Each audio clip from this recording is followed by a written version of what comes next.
Hello everyone, आप लोगों का हमारे चैनल पर स्वागत है। आइए आज हम लोग एनसीईआरटी कक्षा 10 के प्रश्नावली 14.1 के प्रश्न संख्या 1 को देखते हैं।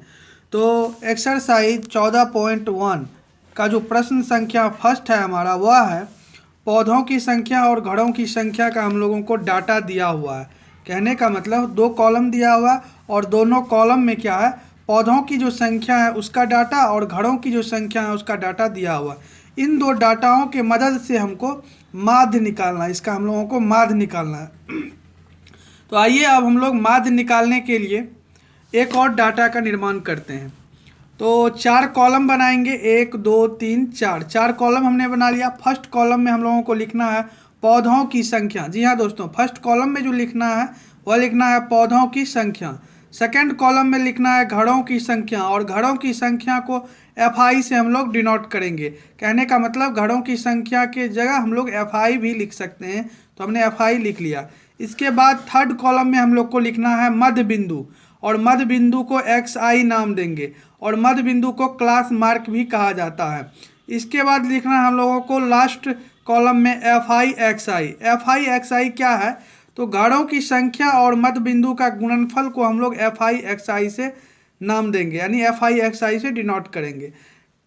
आइए अब इस कॉलम को पूरी करते हैं। तो हमारा थर्ड कॉलम क्या है, मध्य बिंदु यानी XI। इसको हम लोग क्लास मार्क भी कहते हैं। मध्य बिंदु XI जो है इसको हम लोग क्लास मार्क भी कहते हैं, क्लास मार्क। इसको हम लोग क्लास मार्क भी कहते हैं। तो ये क्लास मार्क वाले कॉलम को हम लोगों को क्या करना है, पूरा करना है। इसके लिए हम लोगों को क्या करना होगा, upper limit plus lower limit बटे 2। तो हमारा ये पौधों की जो संख्या है इस डाटा को देखना है। इसमें क्या है, ये जो आप लोग को जीरो दिख रहा है, ये जीरो को हम लोग लोअर लिमिट बोलेंगे, और ये 2 जो है इस 2 को हम लोग अपर लिमिट बोलेंगे। तो लोअर लिमिट को अपर लिमिट में जोड़ देंगे, बटा में 2 कर देंगे। जो आएगा कैलकुलेशन करके वही हमारा क्या होगा, क्लास मार्क होगा, यानी कि मध्य बिंदु होगा।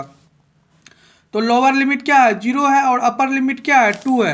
तो आइए हम लोग 0 और 2 को ऐड करते हैं। तो 0 और 2 को ऐड करेंगे, ये 0 हमारा क्या लोअर लिमिट हो गया और 2 अपर लिमिट हो गया। तो lower limit plus upper limit by 2। तो 0 और 0 को ऐड करेंगे, क्या होगा, 2 ही होगा, और 2/2 हो जाएगा। तो 2 2 कैंसिल हो गया, बच गया क्या, 1 बच गया। कहने का मतलब 0 और 2 जो पौधों की संख्या का जो डाटा है इसका जो क्लास मार्क होगा वह क्या होगा, 1 होगा। तो हम लोग को 1 लिख लेना है। इसके बाद देखिए सेकंड डाटा में क्या है, 2 और 4 है।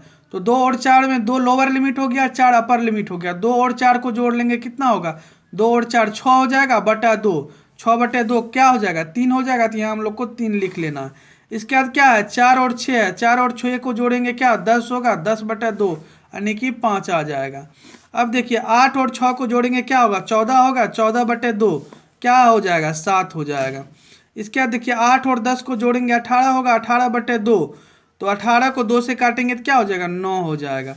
अब है 10 और 12, यानी कि 10 lower limit 12 upper limit. Lower limit और अपर लिमिट को ऐड करके भागा 2 से 2 दे देंगे। तो 10 और 12 कितना हुआ, 22 हुआ। 22 में भागा 2 से करेंगे, क्या हो जाएगा, 11 हो जाएगा। तो 11 को हम लोग को लिख लेना है। इसके बाद क्या है, 12 और 14 है। 12 और 14 को ऐड करेंगे, कितना होगा, 26 होगा।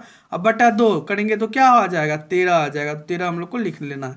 अब देखिए हम लोगों को ये जो मध्य बिंदु है क्लास मार्क यानी कि XI है, XI का भी कॉलम हम लोग ने पूरा कर लिया, और FI तो दिया हुआ ही है प्रश्न में ही। तो अब हम लोगों को FXI निकाल लेना। तो FXI क्या है, FI और XI का गुणनफल है। तो 1 को 1 से गुना करेंगे तो क्या हो जाएगा, यहाँ 1 हो जाएगा। तो 1 को लिख लेना। इसके बाद 2 से 3 को गुना करेंगे, क्या होगा, 6 होगा, लिख लेना। इसके बाद 1 से 5 को गुना करेंगे, क्या होगा, 5 होगा, लिख लेना। इसके बाद 5 से 7 को गुना करेंगे तो क्या होगा, 35 होगा, उसको भी लिख लेना।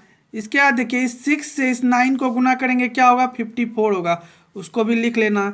इसके बाद देखिए इस 2 से इस 13 को गुना करेंगे, क्या होगा, 26, उसको भी लिख लेना। इसके बाद क्या है, 3 है। 3 से 13 को गुना करेंगे, क्या होगा, 39 होगा, इसको भी हम लोग को लिख लेना। अब देखिए FI XI का भी कॉलम पूरा हो गया। अब हम लोगों को क्या करना है, ये जो घड़ों की जो संख्या है यानी कि FI का जो डाटा दिया हुआ है इसको हम लोगों को टोटल कर लेना है, यानी कि इसको हम लोग को जोड़ लेना है। तो 1 और 2 क्या 3 हो गया, 3 1 4, 5 4 9, 9 6 15, 15 2 17, 17 3 20। तो क्या हो गया टोटल इस जो घरों की जो संख्या है एफ आई, इसका टोटल किए तो हम लोग को क्या हो गया 20 हो गया। तो इसको हम लोग लिखेंगे sigma F I equal to 20, sigma F I equal to 20। अब हम लोग को क्या करना है, ये जो लास्ट डाटा देख रहे हैं एफ आई एक्स आई यानी कि घरों की संख्या और मध्य बिंदु का जो गुणनफल का डाटा दिया हुआ है, इसको हम लोगों को ऐड कर लेना है। तो क्या हो जाएगा 6 1 7, 7 5 12। अब 12 को 35 में जोड़ेंगे तो कितना होगा, तो देखिए यहीं पे जोड़ लीजिए रफ करके, 12 जोड़ 35 कितना, 5 2 7 हो जाएगा, 3 1 4 47 हो जाएगा। अब 47 में इस 54 को जोड़ना है।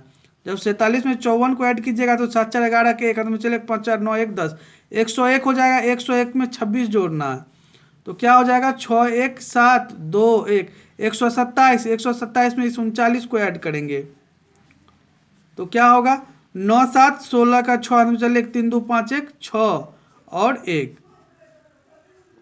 क्या हो गया 166 हो गया। तो यहाँ हम लोगों को लिख लेना है sigma F I x I equal to 166। एक बार और हम लोग ऐड करके देखते हैं जो कहीं कोई चूक तो नहीं हो गई है। 1 को 6 में जोड़ेंगे 7 होगा, 7 5 12 हो गया। 12 को 35 में जोड़ेंगे 5 2 7 हो गया, 3 1 4 47 हो गया। 47 में 54 जोड़ेंगे 7 4 11 के खत्म चले 5 4 9 1 10 हो गया। इसमें 26 जोड़ेंगे 6 1 7 2 1, 127। 127 में 39 जोड़ेंगे 9 7 16 का 6 हाथ में चले 3 2 5 1 6, 166 ही होगा। अब देखिए क्या है, घरों की संख्या यानी कि एफ आई का हम लोग को कुल योग यानी सिग्मा एफ आई कितना निकला 20 निकला, और एफ आई एक्स आई का कुल योग कितना निकला, सिग्मा एफ आई एक्स आई कितना 166 निकला। अब हम लोग को माध्य निकालना है, तो जो निकालना होता है उसका हम लोग फार्मूला लिख लेते हैं। तो माध्य निकालना है तो माध्य का हम लोगों को फार्मूला लिख लेना है। तो माध्य बराबर, माध्य को डिनोट करते हैं एक्स रैकरिंग से यानी कि इससे डिनोट करते हैं माध्य को। तो माध्य इजकल टू क्या होता है formula, sigma F I x i बटे सिग्मा एफ आई, यानी कि माध्य निकालने के लिए जो फार्मूले का इस्तेमाल हम लोग करेंगे वह होगा फार्मूला हमारा क्या, sigma F I x i बटे सिग्मा एफ आई। तो सिग्मा एफ आई एक्स आई का वैल्यू कितना दिया हुआ है 166 दिया हुआ है। सिग्मा एफ आई एक्स आई का वैल्यू कितना 166, तो सिग्मा एफ आई एक्स आई की जगह 166 लिख लेना है। बटा क्या है sigma F I, sigma F I का वैल्यू कितना निकला है 20 निकला है, तो 20 हम लोगों को लिख लेना है। अब देखिए 2 से इसको काटेंगे 10 होगा, 2 से इसको काटेंगे 8 दूना 16 और 2 चौके 8 दूना 16 हो गया और 2 तिया 6 हो गया यानी कि 83 हो गया। तो 83 बटे क्या हो गया 10 हो गया। तो इसको हम लोग क्या लिख सकते हैं 8.3 लिख सकते हैं। यही हमारा क्या हो गया आंसर हो गया। यह वीडियो यदि आप लोगों को अच्छा लगा हो तो हमारे चैनल को सब्सक्राइब करें, साथ ही साथ हमारे वीडियो को ज़्यादा से ज़्यादा शेयर करें तथा लाइक करें एवं कमेंट करें। जय हिंद।